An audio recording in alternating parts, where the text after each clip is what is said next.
अकबर ने अपने साम्राज्य को बढ़ाने के लिए कई राज्यों को अपनी अधीनता में लाना शुरू किया था। मेवाड़ सबसे मजबूत और स्वतंत्र राज्य था जिसके खिलाफ अकबर की नजर थी। अकबर से मुकाबला अकबर ने कई बार मेवाड़ को अपने अधीन लाने की कोशिश की, लेकिन राणा प्रताप ने कभी अकबर को मानने से इनकार किया। उनका मानना था कि स्वराज्य और स्वतंत्रता से बड़ा कुछ नहीं।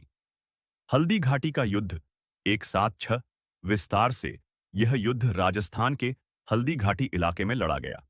अकबर की सेना में 30,000 से ज्यादा सैनिक थे, जबकि राणा प्रताप के पास लगभग 20,000 ही थे। राणा प्रताप की सेना में राजपूत योद्धा, स्थानीय ग्रामीण और उनके साथ चेतक नाम का घोड़ा था।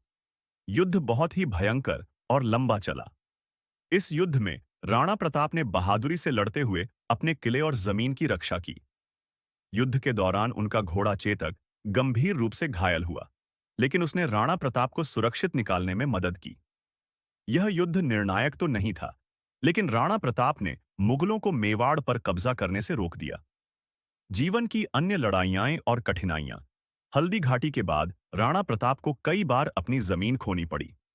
वे जंगलों और पहाड़ियों में छिपकर मुगलों के खिलाफ लड़ते रहे।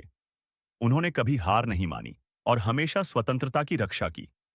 वे अपने लोगों के बीच बहुत लोकप्रिय थे और उनकी आजादी के लिए संघर्ष करते रहे।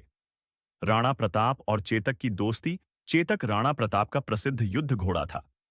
कई युद्धों में चेतक ने राणा प्रताप की जान बचाई। हल्दी घाटी के युद्ध में चेतक ने अंतिम सांस तक वीरता दिखाई। आज भी चेतक और राणा प्रताप की दोस्ती और बहादुरी की कहानियां राजस्थान में प्रसिद्ध हैं। राणा प्रताप की मृत्यु 19 जनवरी 36वीं को हुई। उनकी मौत युद्ध के दौरान हुई चोटों के कारण मानी जाती है। उनके बाद उनके पुत्र जगत सिंह ने मेवाड़ की गद्दी संभाली। राणा प्रताप की विरासत। राणा प्रताप आज भी भारत में आजादी, साहस और देशभक्ति के प्रतीक माने जाते हैं। उनके जीवन से यह शिक्षा मिलती है कि किसी भी परिस्थिति में अपने स्वाभिमान और स्वतंत्रता के लिए लड़ना चाहिए। राजस्थान के उदयपुर में उनकी प्रतिमा और स्मारक हैं, जो उनकी बहादुरी को याद दिलाते हैं। भारत के कई हिस्सों में स्कूल, कॉलेज और सड़कें उनका नाम लेकर उनका सम्मान करते हैं।